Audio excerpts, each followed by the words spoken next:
Assalamualaikum warahmatullahi wabarakatuh. Selamat sore, izin Pak. Saya Taruna Dewasa Rahmat Ramadhani NIT 2130681 dan prodi TMP 3C. Di sini saya akan melakukan paparan tentang menjalankan kereta. Dengan paparan ini disusun oleh kelompok 1 yang beranggotakan kelompok yaitu yang pertama ada Arsina Sambosia, yang kedua Arya Yuda R. Saputra, yang ketiga Faisal Ridho Mustafa, keempat ada Habib Abdul Mukid, kelima ada Kevin Warati Manalo, dan yang keenam ada saya sendiri yaitu Rahmat Ramadhani. Yang pertama itu setelah masa persiapan selesai dilakukan dan tekanan angin udah untuk pengerem telah mencukupi, maka lokomotif siap untuk dijalankan. Pertama, merilis atau melepas rem. Caranya pertama, pastikan tuas selektor brake posisi in. Yang kedua, dorong tuas rem rangkaian lokomotif atau tuas sebelah kiri warna merah ke atas sampai posisi rilis. Itu dorong tuas rem independen lokomotif atau tuas sebelah kanan warna hitam ke arah atas sampai posisi rilis. Keempat, rem akan lepas yang ditandai dengan tekanan brake pipe naik sampai tekanan 5 bar dan tekanan silinder turun sampai 0. Kedua itu powering atau tenaga. Yang pertama, geser tuas pembalik arah ke arah F untuk melaju dan R untuk mundur. Kedua, dorong tuas powering ke arah depan sehingga lampu traktor ready akan menyala hijau. Putaran engine akan naik, transmisi bekerja, dan kereta akan berjalan maju atau mundur jika diarahkan untuk mundur. Yang ketiga itu ada pengereman. Pengereman pada lokomotif ada dua macam, yaitu ada pengereman rangkaian dan juga pengereman khusus lokomotif sendiri. Yang pertama, rem rangkaian. Rem rangkaian ini dipakai bila lokomotif dari rangkaian KA barang, penumpang, bahkan gerbong. Pengereman tidak hanya jadi pada lokomotif namun juga pada tiap kereta atau gerbong yang ditariknya. Pada tuas rem rangkaian ada beberapa mode atau tingkatan pengereman yang tertulis di samping. Seperti pertama itu F-S atau full service atau rem maksimum. SOP suppress untuk melepas rem penalti. HO itu untuk handle off atau brake tidak aktif. EM itu untuk emergency brake. Pengereman pada lokomotif tuh ada dua, yaitu rem rangkaian dan rem lokomotif. Rem lokomotif pengereman itu dua macam, yaitu rem dynamic dan rem pneumatik. Rem dynamic diartikan sebagai perlambatan karena perubahan energi putaran pada transmisi menjadi panas yang dapat mengurangi putaran transmisi.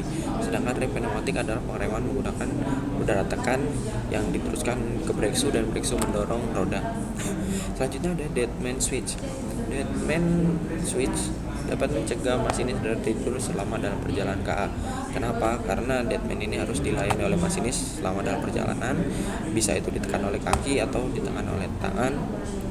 Saklar atau pedal deadman harus ditekan dan dilepas agar peralatan pengamanan tidak aktif.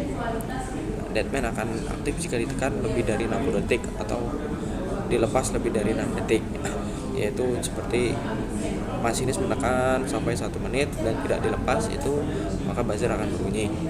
Yang kedua, jika deadman aktif maka buzzer berbunyi. Jika deadman terus aktif selama 3 detik maka traksi akan diputus, dan jika terus aktif selama detik maka setelah itu rem penalti akan aktif. Untuk mereset kondisi rem penalti karena deadman tidak dilayani, tekan tombol emergency brake release.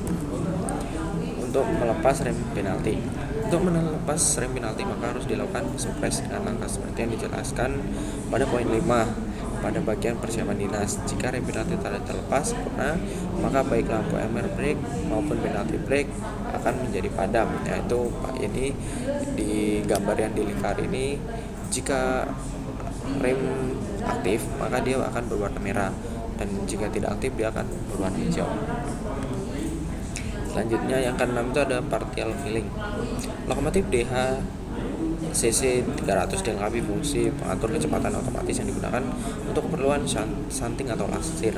Fungsi ini akan menjaga kecepatan pada nilai sekitar 30 km per jam. Fungsi ini diaktifkan oleh tombol partial atau filling dengan cara memutar switch ke kanan.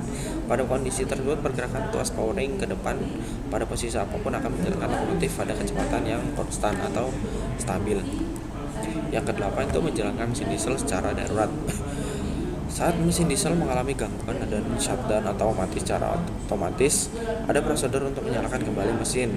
Namun tidak boleh digunakan dalam jangka panjang atau selalu digunakan dengan cara ini, karena berpotensi akan menimbulkan kerusakan yang lebih parah pada mesin. Prosedur darurat mesin tidak berlaku apabila engine mati karena tombol emergency atau shutdown engine tertekan atau sirkuit emergency shutdown putus karena transmisi mengalami gangguan dan memerintahkan mesin untuk mati. Saat akan melakukan prosedur ini, pastikan bahwa pertama itu air radiator masih ada, kedua oli mesin masih ada, ketiga bahan bakar masih tersisa, dan yang keempat transmisi dalam keadaan normal atau netral. 9. Mereset mesin saat saklar emergency shutdown. Reset mesin dilakukan dengan menekan reset pada kontak pandang mesin yang terletak pada rong mesin. Prosedurnya sebagai berikut. Yang pertama, setelah menarik tombol emergency shutdown, matikan mesin dengan menekan tombol stop pada panel bawah meja layanan. 2. Buka box panel mesin. 3. Gerakan saklar ke arah kanan, tahan sebentar, kemudian lepaskan saklar kembali ke posisi semula dan terdengar bunyi klik. Yang keempat, nyalakan mesin kembali secara normal. Yang terakhir, 10. Menyemprot pasir saat terjadi slip pada roda. Pemasir jangan dijalankan pada saat slip terjadi atau lampu wheelset menyala. Hal ini akan merusak komponen. Lakukan langkah pemasirannya setelah slip tidak terjadi untuk mencegah slip lebih lanjut. Slip itu yaitu keadaan roda berputar tetapi kereta tidak maju. Itu biasa terjadi saat keadaan licin, hujan seperti itu, atau keadaan menanjak. Terima kasih, demikian paparan tentang jalankan kereta yang dapat saya sampaikan. Semoga video ini bermanfaat. Terima kasih. Assalamualaikum warahmatullahi wabarakatuh.